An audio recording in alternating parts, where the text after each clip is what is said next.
Eu queria convidar os irmãos a abrir as vossas Bíblias no livro de Jonas. Jonas, no capítulo de número 1. Nós vamos hoje começar uma série de mensagens no livro de Jonas. E a série vai durar esse mês de agosto. Nós temos 4 domingos, nós temos 4 capítulos no livro de Jonas. Cada domingo vamos estar retirando uma mensagem do Senhor para a nossa vida num desses capítulos. Então hoje vamos começar Jonas capítulo 1, no próximo domingo capítulo 2 e assim sucessivamente até o último domingo no mês de agosto. Vamos extrair aqui verdades, vamos pensar nessa história e em cada um desses capítulos temos mensagens importantes que nós queremos refletir e sobretudo aplicarmos em nossas vidas. Jonas capítulo de número 1.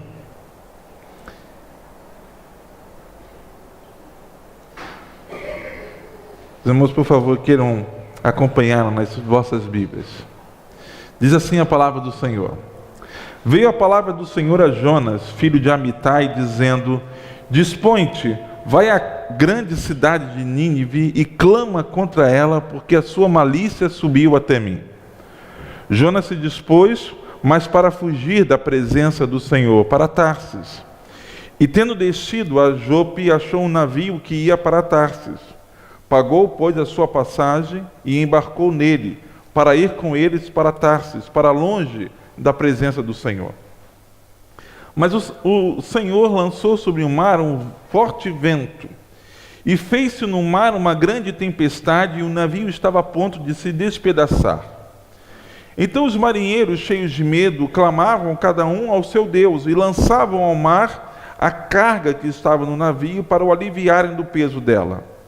Jonas, porém, havia descido ao porão e se deitado, e dormia profundamente. Chegou-se a ele um mestre do navio e lhe disse: Que se passa contigo, agarrado no sono? Levanta-te, invoca o teu Deus, talvez assim esse Deus se lembre de nós, para que não pereçamos. E diziam uns aos outros: Vinde e lancemos sortes, para que saibamos por causa de quem nos sobreveio este mal. E lançaram sortes, e a sorte caiu sobre Jonas. Então lhe disseram: Declara-nos agora por causa de quem nos sobreveio este mal. Que ocupação é tua? De onde vens? Qual é a tua terra? E de que povo és tu? Ele lhes respondeu: Sou hebreu, e temo o Senhor, o Deus do céu, que fez o mar e a terra. Então os homens ficaram possuídos de grande temor e lhe disseram: Que é isso que fizeste? Pois sabiam os homens que ele fugia da presença do Senhor, porque lhe o havia declarado. Disseram-lhe: Que te faremos para que o mar se nos acalme? Porque o mar se ia tornando cada vez mais tempestuoso. Respondeu-lhes: Tomai-me e lançai-me ao mar, e o mar se aquietará, porque eu sei que por minha causa vos sobreveio este grande tempestade. Entretanto, os homens remavam, esforçando-se por alcançar a terra, mas não podiam, porquanto o mar se ia tornando cada vez mais tempestuoso contra eles. Então clamaram ao Senhor e disseram: Ah, Senhor, rogamos-te que não pereçamos por causa da vida deste homem, e não faças cair sobre nós este sangue quanto a nós inocente, porque tu, Senhor, fizeste como te aprouve. E levantaram a Jonas e o lançaram ao mar, e cessou o mar da sua fúria. Temeram, pois, esses homens em extremo ao Senhor, e ofereceram sacrifícios ao Senhor e fizeram votos. Deparou o Senhor um grande peixe, para que tragasse a Jonas. E esteve Jonas 3 dias e 3 noites no ventre do peixe.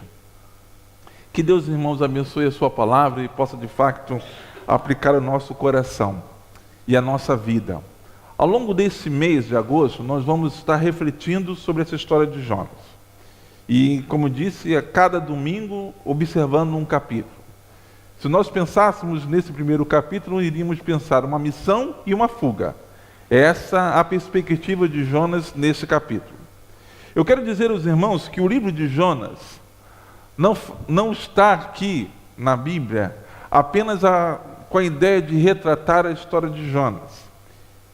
Ele está, sobretudo, para compartilhar conosco a palavra do Senhor. É um dos livros que tem tanto a palavra de Deus. Ele começa com a palavra do Senhor, dizendo assim veio a palavra do Senhor, e termina com Deus a falar, Deus a explicar a Jonas. Então, o personagem principal no livro de Jonas não é nem Jonas, nem um grande peixe.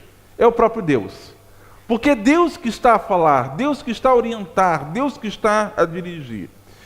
Uma outra coisa importante que eu queria dizer aos irmãos é que Jonas não é uma história com E, mas Jonas é uma história, H-I-S, ou seja, Jonas é um personagem real. O texto diz que Jonas, filho de Amitai, está a dizer de Jonas, está a falar do seu pai. Ele é mencionado em 2 Reis, capítulo 14, verso 25, quando diz que foi ele que restabeleceu os termos de Israel, desde a entrada de Amate até o mar de Arabá, conforme a palavra que o Senhor Deus de Israel falara por intermédio do seu servo Jonas, filho do profeta Amitai, de Gate-Efer. Ou seja, Jonas tem o nome do pai e tem o nome da sua cidade. Jonas é um personagem real. Porque às vezes as pessoas pensam, quando conta a história de Jonas, pensam que é uma ficção. Não é uma ficção. Ele é real. Às vezes pensam que é uma ficção porque, como já ouvi de alguns, a dizer assim, uma baleia nunca poderia ter engolido Jonas porque a traqueia de uma baleia era pequena que não cabe passar, não diz, ou seja, não poderia passar Jonas. A Bíblia nunca disse que era uma baleia. A Bíblia diz que é um grande peixe. É que nós imaginamos um grande peixe e pensamos numa baleia, que é considerada um mamífero. Nem é considerada um peixe. É um mamífero. A Bíblia diz que havia um grande peixe. E esse grande peixe é que vai engolir Jonas. Então, Jonas é real. O peixe é real. E Deus é real. Então nós estamos vendo uma história com H-I-S, não é uma história, não é uma história de uma ficção. Então a primeira lição que nós precisamos ter, nós estamos a tratar de uma história real, algo que aconteceu. Era um grande peixe, então não diga nunca Jonas e a baleia, porque a Bíblia não diz que era uma baleia. Ela diz que era um grande peixe, e esse grande peixe é que vai engolir Jonas, como um sentido de uma proteção do Senhor. Jonas é uma mensagem interessante, que é um profeta que recebe a palavra do Senhor, precisa falar a um povo para que esse povo possa se arrepender diante de Deus, mas é um profeta de missões mundiais, vamos dizer assim. Antes os profetas eram chamados para falar ao seu povo, e ele tinha que falar ao seu povo, ele tinha que advertir o seu povo, ele tinha que chamar a atenção do seu povo. Jonas não, Jonas está sendo chamado para ir para um outro povo, que não é o seu povo.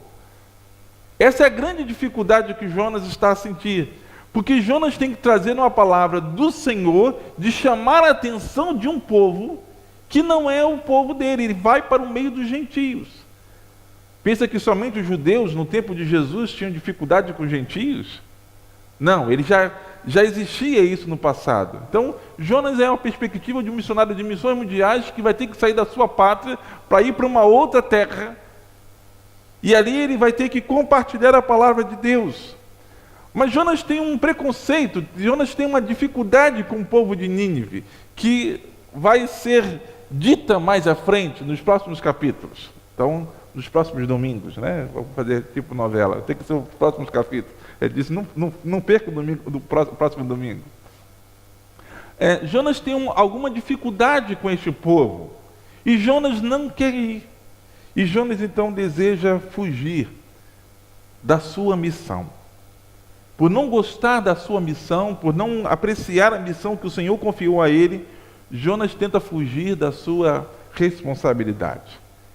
E nesse momento de fugir, Deus vai se revelar a ele, e Jonas vai perceber a situação que ele está a viver.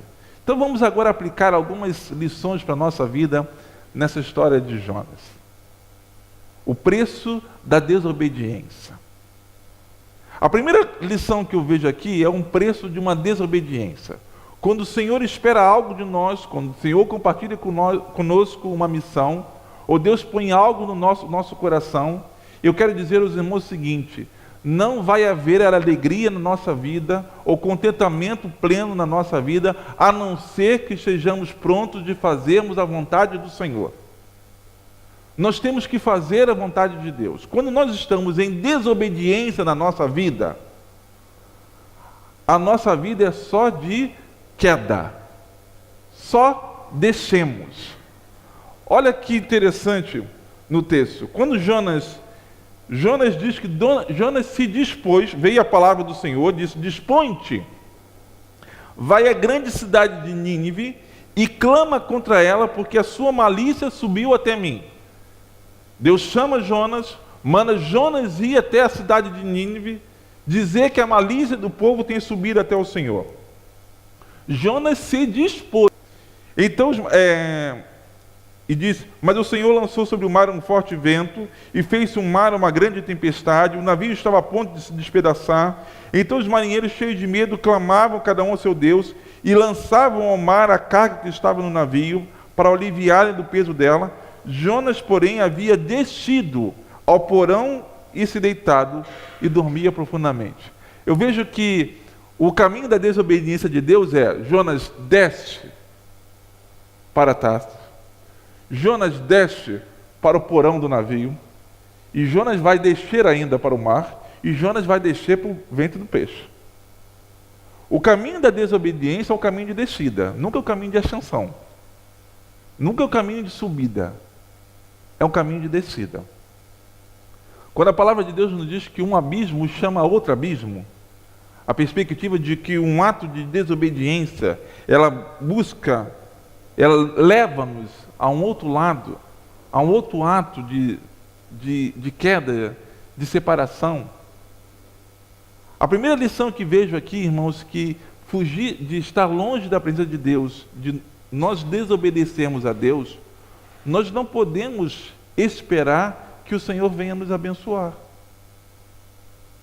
Se nós estamos em desobediência, se nós não queremos cumprir a vontade de Deus, nós precisamos entender que aí é queda, é descer, descer, descer, descer. Recentemente falei sobre o filho pródigo. E quando ele sai da casa do pai, é a mesma coisa, é um caminho de queda, queda, queda, queda, ao ponto que ele quer se alimentar das comidas dos porcos, e diz que quando ele cai em si, e aí então ele diz: levantar-me-ei. Ele caiu mesmo em si, ele estava descendo, descendo, descendo, e disse: agora eu vou levantar-me, levantar-me-ei, eu vou erguer-me novamente e vou ter com meu pai. O caminho de Jonas no caminho de desobediência é um caminho de descer, descer, descer, descer. E quando a pessoa está no descer, descer, descer, em desobediência a Deus, ela vai sofrendo tanto em desobediência a Deus, que até quando nós queremos ajudar, corremos risco de cair também, de descer também.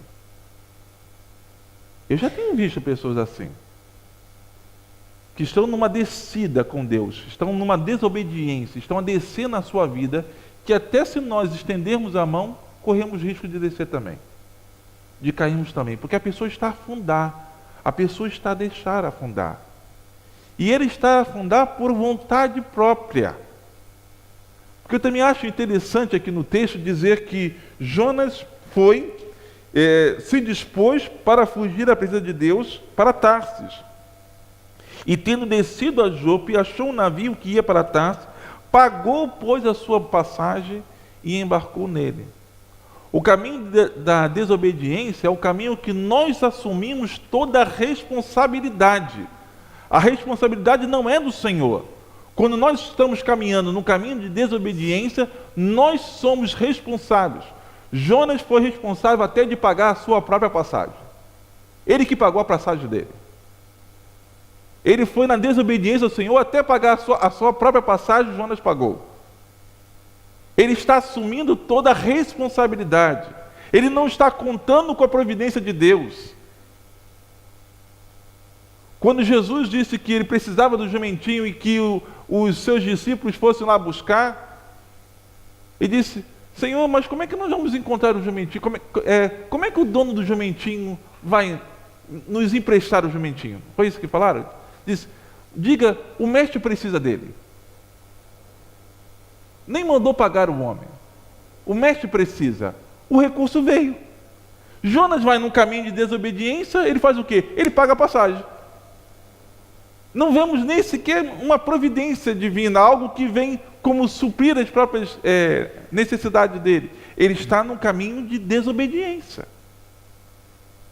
A primeira lição que eu queria tirar com os irmãos aqui nesta manhã é esta. Se o Senhor nos dá uma missão, se o Senhor espera algo da nossa vida, a nossa alegria vai ser em cumprir aquilo que Deus espera da nossa vida. Não dá para nós fugirmos da presença de Deus e não dá para nós caminharmos no caminho de desobediência. Senão, é descer, descer, descer, descer. E descemos, descemos, descemos, e ainda ficamos na dúvida por que nós estamos a descer. Por que está dando tudo errado? Por que as coisas não estão a acontecer? Estamos a descer, descer, descer, e não abrimos os olhos para entender que estamos em desobediência ao Senhor. A outra lição que queria tirar aqui, irmãos, e Jonas fica extremamente... Parece que esse ato de desobediência de Jonas, esse ato de não querer dar ouvido a Deus, cega a visão de Jonas.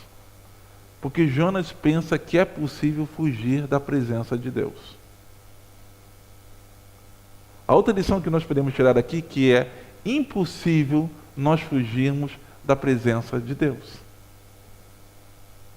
A expressão de Jonas com os marinheiros, nós vamos voltar aqui e ver, parece uma atitude parva de Jonas. Porque quando ele tem noção de quem é Deus, ele tem noção que Deus é o único Deus, e ele tenta fugir da presença de Deus. Jonas está dormindo no fundo do porão, não dormindo de uma forma confiante, não. Jonas está dormindo de uma forma irresponsável. A melhor coisa que pode acontecer com Jonas, na cabeça dele, é que ele morra. Porque ele recebeu uma missão de Deus. Ele não quer cumprir a missão. Ele está fugindo. Ele está propondo ser lançado no mar. Ele quer morrer. Ele quer morrer do que cumprir o propósito de Deus, do que cumprir a missão que Deus confiou a ele. Os marinheiros cheios de medo vão chamar Jonas, vão acordar Jonas, porque era costume entre os marinheiros, cada um acreditava num Deus, clamava o seu Deus, e tentaram perceber aquilo que estava acontecendo, o que está dando errado aqui, por que nós estamos quase naufragando? Algum Deus vai nos socorrer. E aí lançaram sorte, ela deu sobre Jonas, algo que eles fizeram, que apontou para Jonas, e disse: declara-nos agora por causa de quem nos sobreveio este mal, e que ocupação é a tua, de onde vens, qual é a tua terra e que povo és tu? E de que povo és tu? Ele lhe respondeu: sou hebreu. É interessante ele dizer sou hebreu, porque os israelitas, eles não falavam dessa maneira. Jonas está usando a linguagem que o estrangeiro falava a respeito, chamando os hebreus. Quem chamava hebreus eram os filisteus, chamavam o povo de Israel de hebreus. Os egípcios chamavam de hebreus. Então eles usaram termos que os gentios, que aqueles que não são de Israel, falavam a respeito deles. Então ele dizendo: sou hebreu e temo ao Senhor, o Deus do céu, que fez o mar e a terra. Ora, se o problema deles é o mar, ele está dizendo que o Deus dele é o Deus do mar. Então o problema é você mesmo. Eu sou hebreu e temo ao Senhor, o Deus do céu, que fez o mar e a terra. Então os homens ficaram possuídos de grande temor e disseram: que é isso que fizeste? Pois sabiam os homens que ele fugia da presença do Senhor, porque ele o havia declarado.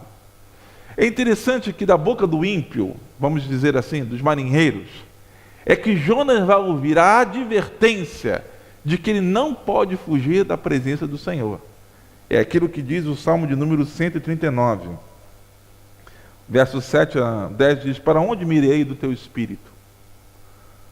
Para onde fugirei da tua presença? O salmista diz: Se eu subir ao céu, tu aí estás. Se fizer no Seol a minha cama, lá no abismo, eis que tu ali estás também. Se tomar as asas da alva, se habitar nas extremidades do mar, ainda ali a tua mão me guiará e a tua destra me susterá. É isso que diz o salmista.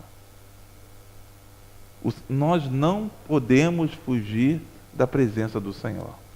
Essa é uma lição que nós precisamos ter. Às vezes, quando nós estamos ausentes, ou quando nós viajamos, estamos em uma outra cidade, pensamos assim, ninguém me conhece aqui. Aí ficamos com aquela atitude, corremos o risco de ter aquela atitude dos filhos quando saem da casa dos pais. Às vezes os pais ficam com o coração na mão, entendendo, agora é o momento de nós confiarmos. Tudo aquilo que nós ensinamos a eles, que eles vão ser obedientes. Que eles vão temer ao Senhor. Porque eles pensam, não estamos mais debaixo da vista dos pais. E quando às vezes nós viajamos, ou as pessoas estão longe, pensam que de alguma forma pode não estar mais debaixo dos olhares de Deus. Mas a perspectiva é que nós não conseguimos fugir da presença do Senhor. Nós não conseguimos fugir da presença de Deus. Deus nos vê. Deus sabe quem somos. E eu não estou dizendo isso para instaurar um medo no coração. Não é isso. É que nós não conseguimos fugir da presença de Deus. Também nós podemos olhar do aspecto positivo. Deus está sempre ao nosso lado. Se eu estiver no mais profundo abismo, o Senhor ali está. Deus está atento. Dizer que Deus é onisciente, omnipresente, para aquele que quer fugir de Deus é quase como um assustar. Mas aquele que quer sentir amado e seguro por Deus, é uma mensagem de conforto, de refúgio. É saber que não importa onde nós estamos, o Senhor ali está. Os marinheiros entenderam que aquilo que Jonas estava a fazer era um absurdo, porque ninguém poderia fugir da presença do Senhor. Ele diz, o Deus é o Deus do céu, que fez o mar e a terra. Então, para onde é que eu vou agora? Se Ele fez todas as coisas, se Ele é Senhor sobre todas as coisas, não importa para onde nós vamos, Deus ali está. E Jonas vai receber a repreensão da boca do ímpio. Ele é o profeta. Ele é o profeta. Mas da boca daqueles marinheiros, é que Jonas vai receber uma repreensão. Irmãos, quantas vezes na nossa vida nós ouvimos a repreensão da boca do outro? Porque nós estamos em desobediência ao Senhor. Estamos em desobediência a Deus. Eu lembro uma vez que, no meu início do ministério, eu tive uma tristeza assim, logo no início. E eu virei para a Esther e falei assim, sabe de uma coisa? Eu vou procurar um emprego. Eu disse isso a ela. Então amanhã, segunda-feira, vou buscar o jornal, vou buscar um outro emprego. Porque eu não quero estar sofrendo, não. Assim não. Às vezes são situações difíceis que a gente passa, de angústia. E eu fui buscar um emprego. E eu cheguei na sala. Mas eu tinha uma convicção, desde a minha adolescência, que Deus me chamou para o ministério. Desde a minha adolescência eu tinha uma convicção que Deus me chamou para o ministério. De tempo integral, de tempo inteiro. Mas naquela primeira dificuldadezinha que passei, falei, não quero mais isso não, para a minha vida não. 22 anos, 23, falei, não, eu tenho minha vida toda para poder organizar, eu não quero isso para mim não. E eu fui para uma entrevista de emprego. E quando entrei naquela entrevista de emprego, lembro como se fosse hoje. Sentei na sala, e eu me perguntou, o que você faz? Eu disse, eu sou pastor na igreja. E ele, pastor, olha, admiro tanto, pastor, a responsabilidade que tem, a forma como Deus chama. Você acha que consegue trabalhar aqui nessa empresa? E ele começava a me falar sobre a chamada de Deus, a importância de Deus chamar. Eu não sei se aquele homem era um crente ou não, gente. Até hoje eu não sei. Mas que era Deus que estava falando comigo, estava. Desde quando você recebeu essa chamada para o ministério? E eu tenho compartilhado o meu testemunho com o homem. E quando eu saio daquela sala, eu saio envergonhado. Envergonhado. Porque eu senti que Deus estava a me chamar a atenção daquilo que Deus havia me chamado. Cada um Deus usa de uma maneira. Eu sabia a chamada que eu tinha. Ela é pessoal, ela é particular. Ela é de cada um. E eu sabia que Deus esperava de mim e que Deus não queria que eu estivesse em uma outra área a não ser o ministério pastoral. Aquilo que Deus havia preparado para a minha vida. Aquilo que Deus já tinha me chamado há muito tempo. E eu tenho que voltar para casa envergonhado, porque eu só passei vergonha na frente do homem, pela forma que Deus estava a repreender-me pelos lábios do outro. Quantas vezes nós estamos numa atitude de desobediência,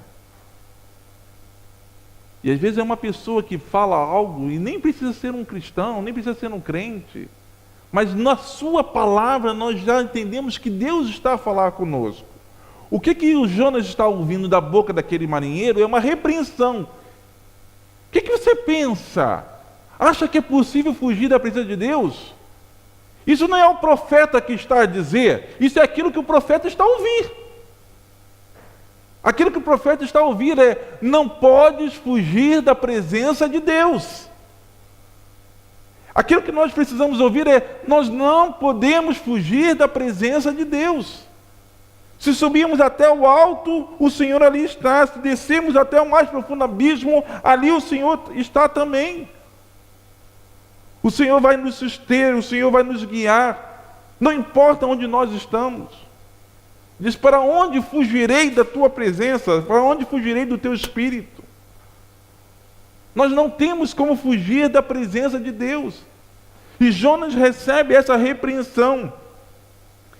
Ele diz: que é isso que fizeste, pois sabiam os homens que ele fugia da presença do Senhor, porque ele o havia declarado. Disseram-lhe: que te faremos para que o mar se nos acalme, porque o mar ia tornando cada vez mais tempestuoso? E respondeu-lhe: tomai-me, lançai-me ao mar, e o mar se aquietará, porque eu sei que por minha causa vos sobreveio esta grande tempestade. Jonas sabia que todo o perigo que aqueles homens estavam passando no barco era por sua culpa, era porque ele estava no ato de desobediência, é porque ele não tinha se arrependido, é porque ele não estava querendo obedecer a Deus. E nós aprendemos com esse primeiro capítulo de Jonas que, se nós recebemos uma missão do Senhor, se Deus espera algo da nossa vida, a nossa alegria só será plena se nós obedecermos. A missão que recebemos de Deus requer obediência. Não pode haver desobediência. E outra lição que recebemos é que nós não podemos fugir da presença de Deus. E essa mensagem não precisa ecoar na nossa mente como um peso, mas como algo que é de gratidão, de graça, de bênção.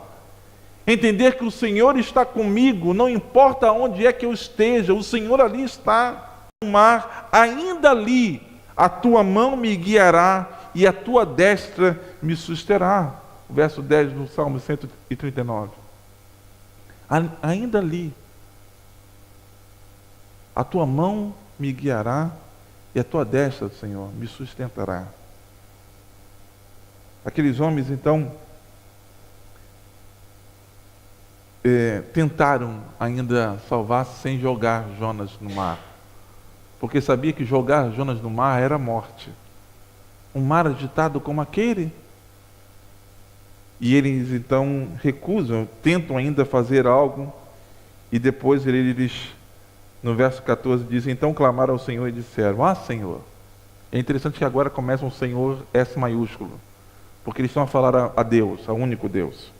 Rogamos-te que não pereçamos por causa da vida deste homem, e não faças cair sobre nós esse sangue contra nós inocentes, porque tu, Senhor, fizeste como te aprouve. É o Senhor que mandou essa tempestade. É o Senhor que está a chamar a atenção desse que é teu servo. E levantaram Jonas e o lançaram ao mar, e cessou o mar da sua fúria. Temeram, pois, estes homens em extremo ao Senhor, e ofereceram sacrifícios ao Senhor, e fizeram votos. Olha, interessante. Jonas passa por ali, Jonas testemunha de uma forma sincera que aquele Deus é o Deus criador do céu, da terra, do mar. Aqueles homens, depois de jogarem Jonas, vem um temor, porque o mar se acalma, um temor, um respeito a Deus de tal forma que eles celebram um sacrifício ao Senhor. Eles fazem um culto a Deus. Eles fazem um culto a Deus. E fizeram votos a Deus. Eles reconheceram que Deus era digno de receber aquele louvor, aquela prestação de sacrifício, de culto que eles iriam fazer a Deus. E deparou então o Senhor um grande peixe para que tragasse a Jonas, e esteve Jonas 3 dias e 3 noites no ventre do peixe. E aí o ventre do peixe, vamos ver no próximo domingo a oração de Jonas. No ventre do peixe. Mas queria concluir dizendo que a atitude da vida de um servo de Deus deve ser levar as pessoas também a terem um temor a Deus. A terem um temor a Deus. Jonas falou, ele tinha uma consciência clara daquilo que era Deus. Eu penso que Jonas era alguém que, na sua mente, teologicamente falando, ele tem um conhecimento de Deus perfeitamente aqui, só não desceu para o coração. Ele sabe quem é, ele explicou quem era Deus. Ele não tinha dúvida quem era, mas não tinha descido para o coração. Ele não estava com o seu coração disposto para obedecer. Ele não estava com o seu coração disposto para aceitar a vontade de Deus. Ele não estava com o seu coração disposto a falar a um outro povo que não era o seu povo. E é interessante que aqueles que estão a ouvir, vamos ver isso mais adiante também, mas primeiramente agora com os marinheiros, dão ouvido àquilo que Jonas diz, e mais à frente vamos ver também que o povo de Nínive dá ouvido. Ele até acaba sendo um pregador que tem um público que ouve muito melhor do que, por exemplo, Jeremias, que estava a falar ao seu povo e o seu povo não lhe dava ouvido, não concordava com aquilo que ele estava a dizer, e foi perseguido, toda a mensagem dura que tinha que compartilhar. Jonas, até mesmo no ato de testemunhar quem era Deus, faz com que aqueles marinheiros prestem culto a Deus, reconheçam, temam a Deus, recebam a mensagem, ainda que Jonas não tenha tido tanta intenção assim, de que eles reconhecessem quem era Deus, mas por onde ele passava, começava a graça do Senhor a alcançar as vidas.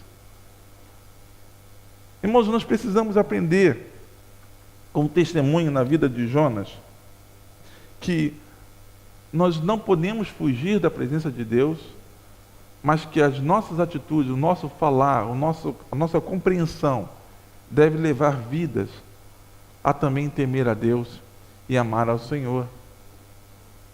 Que aquilo que falamos, ou seja, a mensagem tem que sair da mente e entrar no nosso coração.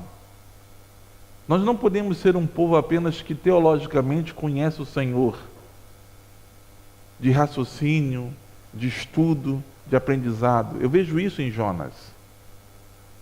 Para mim, uma das dificuldades de Jonas é fazer com que esse conhecimento teológico de Deus penetre no coração. Porque penetrando no coração, aí encontra graça, misericórdia, amor, que são atitudes que vêm do nosso coração. Não é apenas um conhecimento intelectual, porque eu tenho visto pessoas por aí com a cabeça cheia de teologia, mas que não há graça, não há misericórdia, não há compaixão. Então está aqui, mas não desceu para o coração. Ela tem que vir para o coração, ela tem que alcançar a nossa vida, para que haja amor nas nossas atitudes, para que haja compreensão nas nossas atitudes, para que haja ajuda, para que a nossa atitude seja de fato marcada por aquilo que somos, não apenas por aquilo que nós sabemos, não por aquilo que nós conhecemos. Então o conhecimento tem que estar acompanhado da nossa atitude, da demonstração da mensagem que recebemos do Senhor.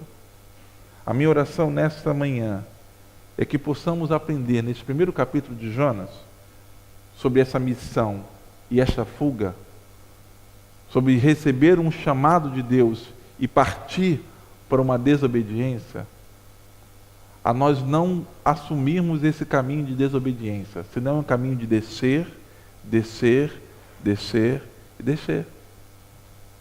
É um caminho de queda. O caminho da desobediência é um caminho de queda. É o caminho que nós somos responsáveis, onde Jonas paga a sua própria passagem, o seu próprio bilhete. Ele é responsável por esse caminho distante de Deus, de desobediência de Deus. Possamos entender que nós não podemos fugir da presença de Deus. E que isso não soe no nosso coração e na nossa mente como algo pesado ou algo assustador, mas que soe como graça, como bênção, dizendo que o Senhor está comigo aonde é que eu esteja, o Senhor ali está. Não importa para onde eu vá. Alguém até pode dizer para a gente, vai então sozinho para lá. Pode dizer hoje para a Natália, né? Vai para a Ucrânia, mas o Senhor vai estar com ela. O Senhor caminha conosco. O Senhor vai estar conosco, o Senhor vai estar com ela. O Senhor vai estar aqui, o Senhor vai estar lá. Porque nós não temos como fugir do Senhor. A forma como o Deus cuida de cada um de nós. E poderíamos concluir dizendo isso, que em tudo isso nós precisamos incentivar e enfatizar para que outras pessoas, pelo nosso testemunho, por aquilo que nós temos vivido, possam também adorar ao Senhor, possam prestar culto a Deus, possam temer a Deus pela forma como Deus age e vive na nossa vida. Vamos orar ao Senhor? Vamos agradecer a Deus por esse tempo e por essa oportunidade de rendermos culto ao Senhor, glória ao nome do Senhor. Ora, Senhor, pela sua vida, por aquilo que o Senhor tem falado ao seu coração. Não queira fugir da presença de Deus. Queira estar cada dia mais perto do Senhor. Porque não há lugar melhor do que na presença de Deus, do que estar na presença do Senhor. Não desobedeça a Deus. Se Deus espera algo da tua vida, cumpra. Diga assim, eis-me aqui, Senhor. Cumpra o propósito de Deus para a tua vida. Que Deus te fortaleça e que abençoe dia a dia.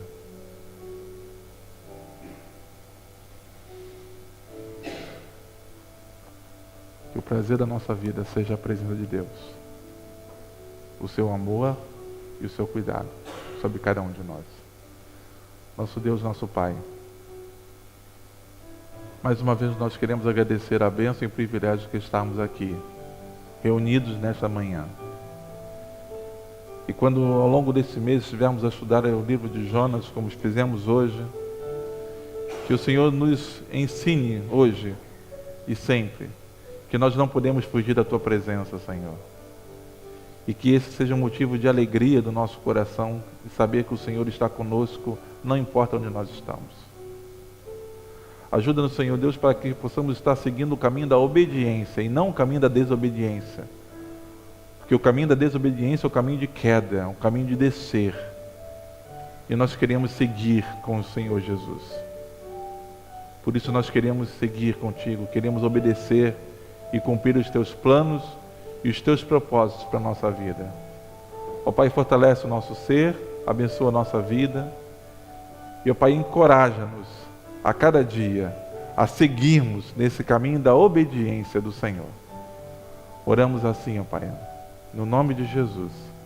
Amém, Senhor. Amém.